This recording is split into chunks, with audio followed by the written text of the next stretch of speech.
Uh, well, I went to the beach last weekend, and so it was kind of nice being that there's water and there's sunlight and there's a breeze. A breeze is always nice, and it wasn't very packed. So we drove down to Galveston, and there's a pier there, and the water's a little muddy, but the weather is phenomenal, and there weren't a lot of people. There weren't a lot of clusters of people, so that was really nice. Yeah, I'm gonna go with that. That's pretty cool. So you are a realtor in the Austin, Texas area, right? Sometimes, most of the time, yes, I am. Most Yeah. He's also got his own YouTube channel. Yeah, it's been pretty great. If you look for Ian of Austin online, it will come up with something, and it aligns perfectly with our topic for today. Yeah.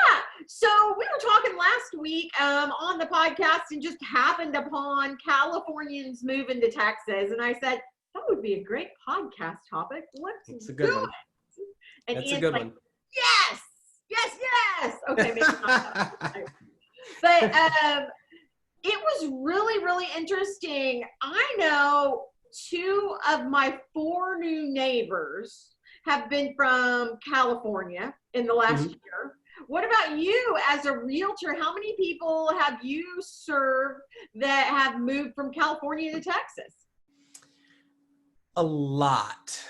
More than I expected. If you were to go back, let's say 2 or 3 years, I wouldn't have expected it to be so many. So I think I want to start by saying, if you look at some of the statistics, it actually said that there were more people moving from Dallas or Houston or San Antonio to Austin. Uh-huh. The problem is stats like that are always lagging, right? So with Houston, you go back 2 years, Houston had that big flood. Yeah. And so there, of course, there were a lot of people moving from there to here. Dallas, same thing. It was easy. A lot of companies were coming from there to Austin, for example. But now, California, I haven't seen like today's stats, but I really think that there are more people moving from California and New York and a couple other places, but really California to Texas. So a large majority of people that I work with end up being from California or I interface with. We've got a lot of customers in Waco, Texas that move with the fixer-upper effect. That's what we call it here. Yep. That they fall in love with the show. Yep. They sell everything in California and leave the Golden State to come to Texas, where everything's a little bit better and bigger. And they leave everything and they come to work for Magnolia. Like, Yes. It's crazy. Yeah.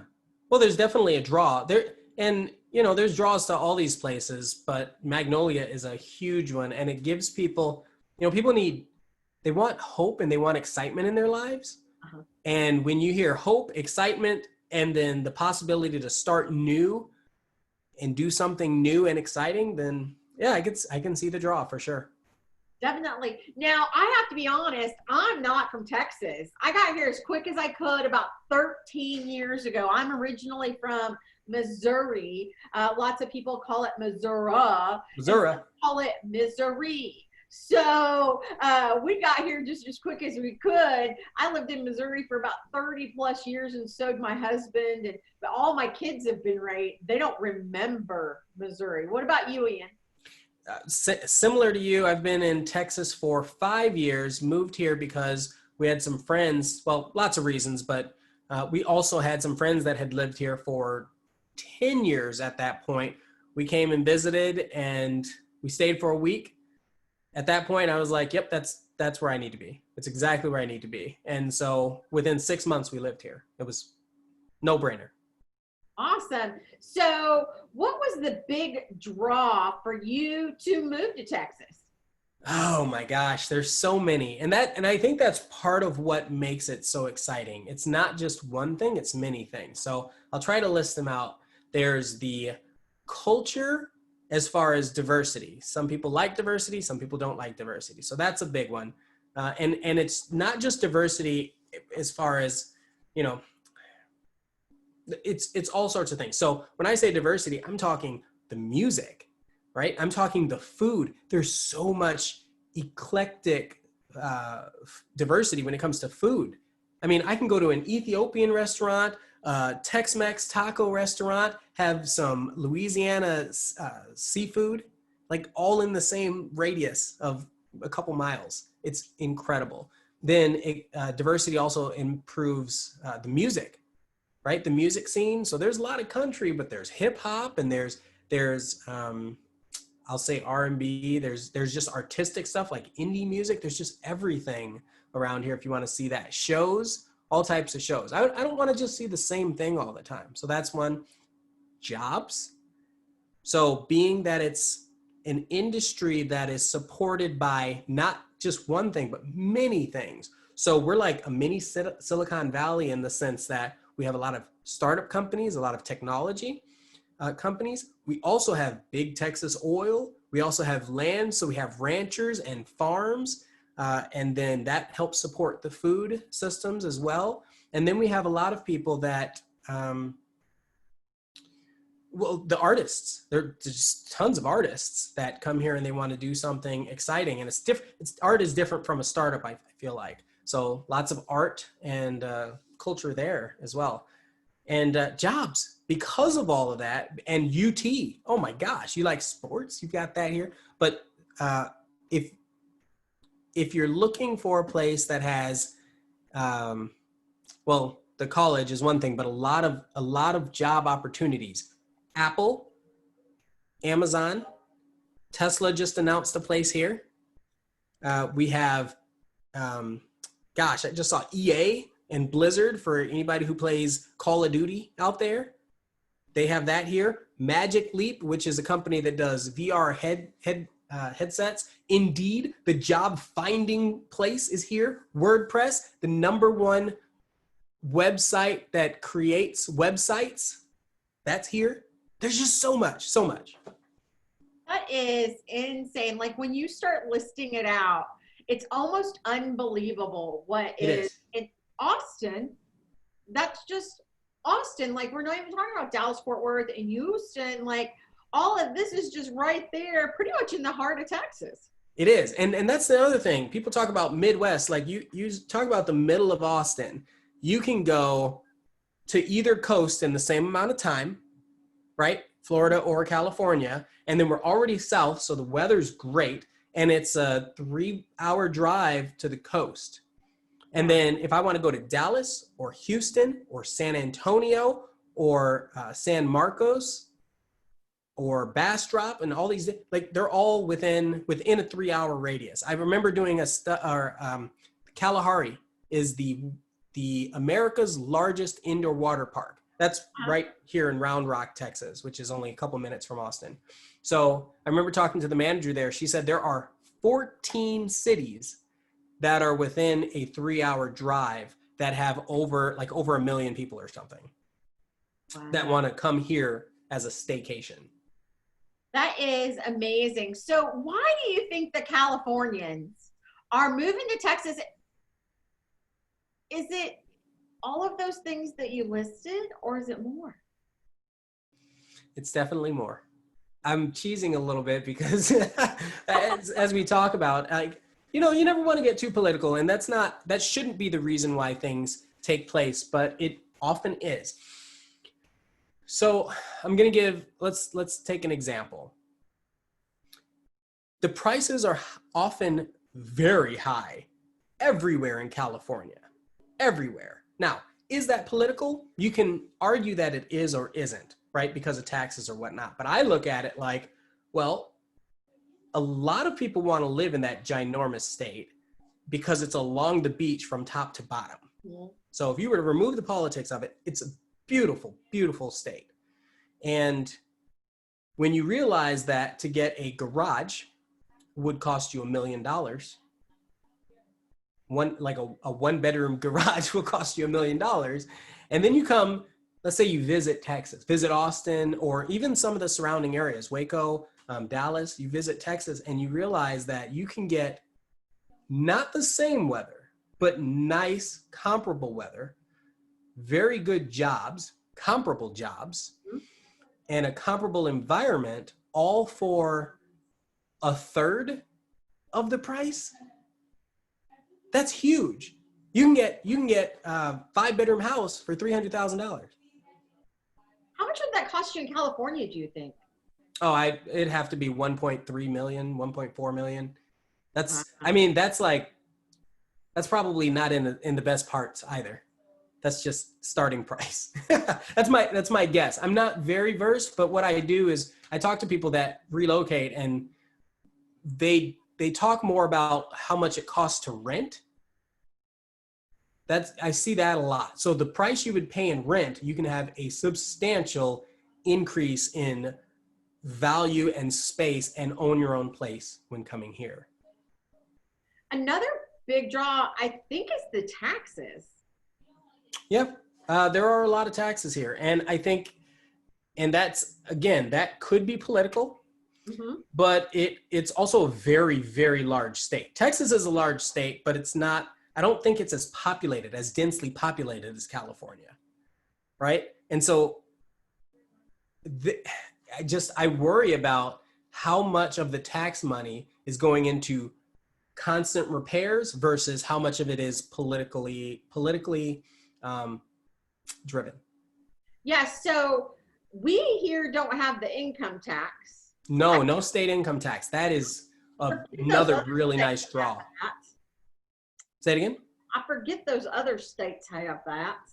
Yeah. Well, that's one of them. You know, we also don't have a real estate sales tax. Oh, really? So there are only 13 states left in the United States of America that do not have a real estate sales tax per transaction, and Texas is one of them. So you go to a lot of these other states, if you sell a house, on top of all the fees that you already have to pay, you have to add like another 1% on top of it just for tax. And then same as if you're buying. So you're a buyer, you've got to come up with all this money for your first house, and then on top of that, you've got to pay a tax like it's a car. Wow. So imagine that. And realtors, and a lot of people don't know this, realtors fight often to make sure that doesn't happen in the state of Texas. So whenever you hear about propositions here and there, they might say, well, we need money for the roads. Yeah, but they'll sneak in all the other stuff that says, but we'll get it through a real estate sales tax. Like you never just get anything for free, right? We know that. we should know that. You don't get anything for free. So you got to find where they're pulling the money from. And in a lot of cases, they want to pull it from real estate transactions because that's how the entire state of Texas makes its money. Fees and taxes. That's it. Property taxes, and then all the fees that you pay with, like, not tolls, but fees to register your car and fees to get married. And like, that's how the state makes all its money. Really? Wow. Property taxes. The Kalahari, Dell, when those come in, property taxes. It's just taxes and fees. One of the things when I was massively franchising my business, one that we had a huge X through was the state of California, because they make it very difficult for businesses to operate in the state of California. Is that a question? I don't know. It was just a comment. Well, and I could see that. I've always heard people say Delaware is one of the best places, and then second would be Nevada. But Austin is high up there, but it depends on what you're starting, right? So if you're starting a business and it's related to technology, being that we have, a lot of technology-centric companies here, then it makes sense. Yeah, but Delaware and Nevada, apparently you can skate all sorts of laws and stuff. So, and do business anywhere, and your taxes are super cheap and all that sort of stuff. I think it was you that told me it could not be, but I think you did that. There was a tweet that went out from Elon Musk during this whole COVID situation where he's like, oh, I'm moving my whatever to Texas. I think it was Tesla, some manufacturing. And he did it within just a few months. I mean, now they're opening in Austin. So Tesla is currently the #1 auto manufacturer in the world when it comes to valuation, right? Got to be clear with those numbers. That doesn't mean they sold the most cars, but they're worth more than anybody, worth more than Toyota, worth more than Ford, worth more than everybody in just 12 years or something like that. the big pitch from Elon Musk is that he needs to have batteries at a scale that can be mass produced to keep the costs of manufacturing down and the costs of these vehicles down. Well, California doesn't have a lot of land, and they charge a lot of tax. And so while he may have started there because he lived there and all that sort of stuff, notice when he did rockets, because he also owns SpaceX, Yes. he did that in Houston, right? And now he says, well, I need to build this giant factory. I can build it in the middle of Oklahoma, or I can build it in the middle of Austin. And there are a lot of draws there. The school, so the schools bring talent, and also land, and then subsidies when it comes to taxes. Texas is willing to give subsidies because we know we're going to improve our domestic product, right? Like we'll have more money coming in and out and build more businesses around where Tesla is. So it's pretty smart. It's pretty smart. He kept it in the United States, but he also moved it to where it's a little more cost effective for him. So now, yeah, we have a gigafactory that's building batteries in southern Austin. I was getting ready to ask you, where are they putting it? It's, I believe it's Del Valley is the city and school system. But so if you were to go from Austin, you could head almost straight east, maybe a little southeast, about 20 minutes. Wow. That is. So it's not far from the airport, ironically enough. And I think that was strategic. He's a smart man, right? So I would think that he wants to be able to hop on a plane and go to Houston and then hop on a plane and go back to California and all that sort of thing. So it's all the travel. So it's school and then travel. So you have a lot of talent, and then you have a lot of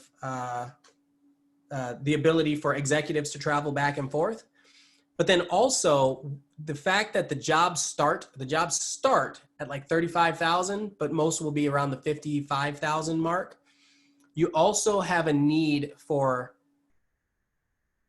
and I gotta be careful with this, you have a need for a certain type of worker, factory worker, to want to work there, an incentive to want to work there, right? So that's a good price point for the location and the type of work. Awesome. I mean, that was a great explanation of why they're moving there. And I don't know if any of our listeners have been to the Austin airport, but out of all the airports that I've ever traveled, and I travel quite a bit, I love the Austin airport the most because it has like the Salt Lick barbecue right inside the airport. That's true. They have a really nice airport. I like how you can walk down the halls and you have, like art. Yeah. Like paintings and stuff in the airport, and a lot of places do it. It's just, I think we do it well. I think we do it pretty well. It's going to be a mega airport soon enough, but it doesn't feel that way at all. It does not. And same with the city. Like the whole place is going to end up growing into kind of an unwieldy mega city, right? We will probably have the first mega city between Austin, Dallas, Houston. There's so much opportunity, and it really depends. So let's go back to Elon Musk. Have you heard of the Boring Project? No. So the Boring Project is another one of his ventures where the goal is to create a tunnel system under the earth, like 100 feet down, right? Which is, like subways or something. But the idea is that you could hop on either a tram and get shot like a bullet train, and it's a lot more stable to go under the ground. So let's say he were to do that from Austin to all of the connecting cities, and you could get to Dallas in 15 minutes. Like imagine that.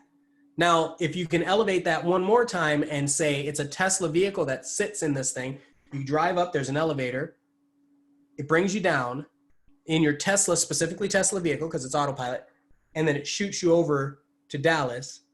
Then you get up, you continue driving. That will change everything here.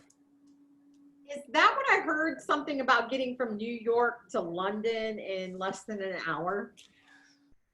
I don't know about that, but I could see that eventually happening. The question is, how deep would you have to go if you did that, right? Because you can't, like, we haven't even been to the bottom of the ocean in a lot of places. Yeah.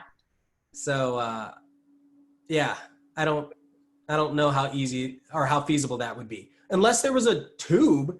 I don't know if I'd want to take a tube through the ocean. At least the earth, you know, it's rock, like it's stable. Going through the earth's crust. It's way above the magma. You don't have to worry about that. But yeah, in the water, I've seen the Meg. Have you seen the Meg with Jason Statham? Yeah, I don't want to play that. I don't want to play that game. Yeah. Unless it was a car boat. Remember those? Like a car that turned into a submarine? I'm just saying. Anyway, it's a little off topic, but it's a fun thought. Really fun thought.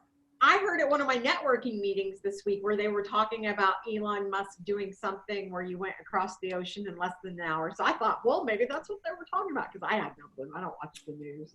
So yeah, I thought, I wonder if that's the nothing project you called it? The boring project. Boring. Which is what's funny. So it's like boring, but also not very fun. Right. Because you're talking about digging in the dirt and it goes real slow. Like a snail moves faster or something. So it takes them a really long time to build it, but to build a tunnel. But they're working through it. That's pretty cool. They're unveiling their first one here soon. Wow. Where's next it at? couple weeks in LA. From LA to, I don't know, San Diego or something. It's some stretch of land in California. Oh wow. That's pretty substantial neat. stretch. I'd like to hear more about that. Yeah, it's gonna be exciting. So Texas is expected to get over 20 million people by the year of 2050 from California. I mean, unbelievable statistic. I mean, it's gonna just make our population explode.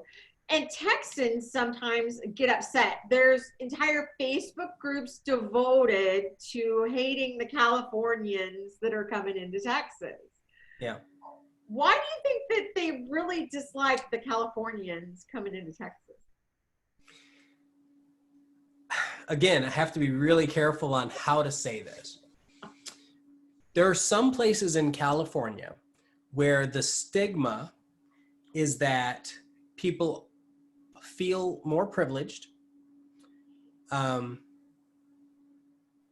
flex education, and flex money, and are concerned more with things that are superficial. Where on the other end, so that's like one radical stigma in California for some people, right? Like that, but that's the mentality that a lot of people in Texas have about California. And if you take a step back, before I moved to Texas, I thought it was tumbleweeds and cowboys, right? Like I don't know. You only know what you hear and what people are showing you until you experience it for yourself. Just about everyone I have met from California, I have to be careful. Just about everyone I've met from California has been an absolute pleasure to work with. There are very few people where I'm like, okay, you need to go back. But I would never say it to them because it's not my job. It's not my position to say go back or to stop them. Okay, so that's the California thing. But then Texas, on the other end of the spectrum, you have, let's say you do have actual ranchers that have 100 acres of land and they don't care about, as long as you have a nice truck, they want diesel, big smoke, big trucks, loud, and you know, they value their own space and their own privacy and, you know, God first and all of these things that are just almost polar opposites. And so a popular phrase that you hear is, don't you California my Texas. And what the following comments that ensue are they're usually something along the lines of, the reason why you're leaving, for whatever reason you're leaving, don't bring that here. And you really have to think about that. Why is anybody leaving the place that they're at? And if they do leave, what are they bringing with them as far as mentality or as far as personality? Right? So if someone from California has enough money to own a house in California, they could probably come to Texas and buy 3 houses. Well, what does that do to the pricing? It causes the pricing, the value of the real estate to skyrocket, you know? And that's kind of a big deal, especially when someone's used to everything being bigger in Texas. It won't be bigger for long. You used to be able to get a ranch for, $300,000, $400,000. Yeah, 5-10 acre ranch. No problem. It's not quite like that today. No, it's not. So that's some of it. That is, yeah. I think you answered that beautifully, because in our businesses, we have to be very careful how we answer things and on this podcast. And I think you did it very, very well. I hope so. I hope nobody comes back and, slams me in the comments. I was trying to be, PC about it. I don't even like that term. PC. I think that was great. I mean, you hit on some major reasons Californians move to Texas. Mm-hmm.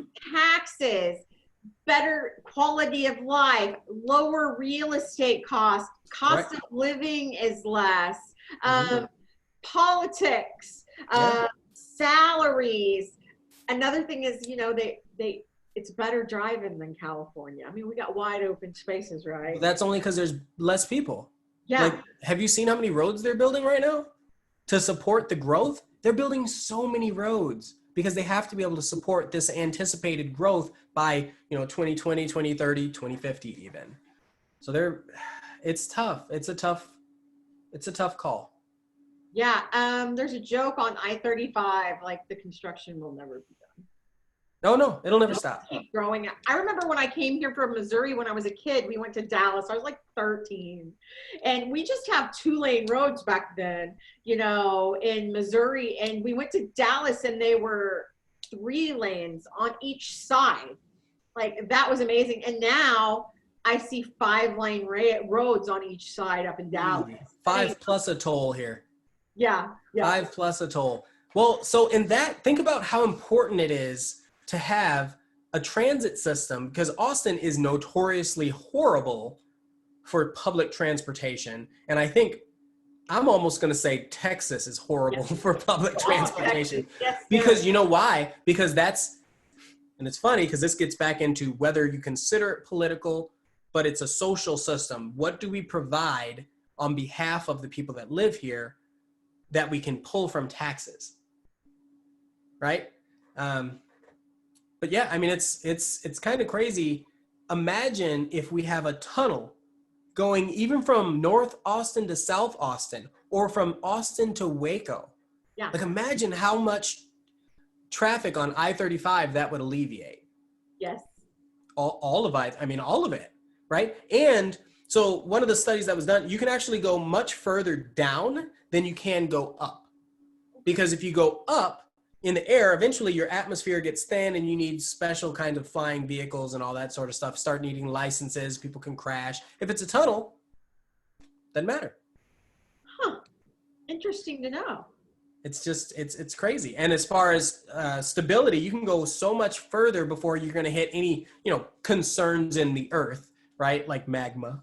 I like that word. I like saying that word, magma. So you don't have to worry about going down too far. You just have to worry about how hard it is to dig. We have a very stable crust versus the air. If you were to fall out of the air, think about the catastrophe that it would cause if you were to land on a family. Yep. But in a tunnel, it doesn't matter. Yeah. You're not going to fall. If your car breaks down, sure, you might hold up the tunnel. But then if they have veer-offs like they do with train tracks, then you just veer off and go to another tunnel. Yeah, that's true. One thing that I think the Californians need to get used to when they move to Texas is football. If they're not football fans, they need to be football fans. They need to find a team. They need to follow it. They need to follow college football, and they need to follow high school football. Do you think that football's a religion in California like it is here in Texas? Religion. That's really funny. I would say that there is a certain pride to Texas. Mm-hmm. And along with that pride comes religion, sports, and guns. I think that's the Texas religion, right? In a lot of places. So most people are wonderful and nice, and it's probably because they don't have to worry because they're like, well, if it's too much of an issue, I've got protection, right? Maybe that's how they look at it. So, but football specifically, yes, there are so many people into so many sports here, mostly college football, in Austin, because we don't have a major team. We don't have a large team. We're getting a soccer team, but it's Dallas Cowboys. That's who you've got for football, or it's Longhorns. It's UT, or Texas A&M, but really it's Longhorns. So yeah, and you have Yeti is a company in Austin. They have a patented orange, like UT orange color that they're giving out. It's the college brings a lot of opportunity to the state. It's number 4 in the United States, maybe the world, in marketing. To know that, like there are a lot of accolades associated with UT Austin. Wow. And so it's even beyond the sports. But yeah, sports, we make good players or something like that. We find good people to come to the college, and it's a society. So tailgating at an at a Longhorns game is pretty close to being cultish and like a religion. Yes. Yeah. I heard somebody earlier today say, we want to bring them over to our cult. Yep. That's what it's like. You're right. I mean, it going into it. And it's not just, it's not just that. Like you have that same thing in a lot of sports. The question is, how deep do people go? Have you ever been to a NASCAR event, or you ever been to like Country Thunder, or like, it doesn't matter where it is. You go there, if people are dressing up, there's something happening, right? Yeah. And UT, it's like a sea of orange. Everyone wants to be part of it. They want to feel like they're part of something, and that's the only thing they can really be part of. Now we have F1 here, but that's a world sport. That's not a Texas thing, right? Uh-huh. So we have the soccer stadium coming. Again, that's a world thing, not a Texas thing. Like you go back 100 years, when you hear about Texas playing soccer, like nobody cares. Oh. But it's for the city trying to get the rest of the world to come here as a hub. It's some of that culture that you were talking about earlier, with that diversity for food and sports and entertainment. I think Austin, I've heard, is the live music capital of the world. It's the live music capital of the world. It's the like the fitness capital of the United States or something. They have Round Rock is the 4th safest city in the United States. I mean, there are accolades forever. And yeah, Austin is the best at a lot of things according to magazines and stuff. But I think it's just a hidden gem. And now it's not so hidden anymore. And I think also that a lot of those things that made it the best, and this is really tying into the subject, depending on who comes here, while diversity should be celebrated in a lot of fashions, depending on the type of people that come here, is it going to change all of the draws that Austin had originally? Is it going to? I don't know the answer to that. I love it here. I've never had I just love it here.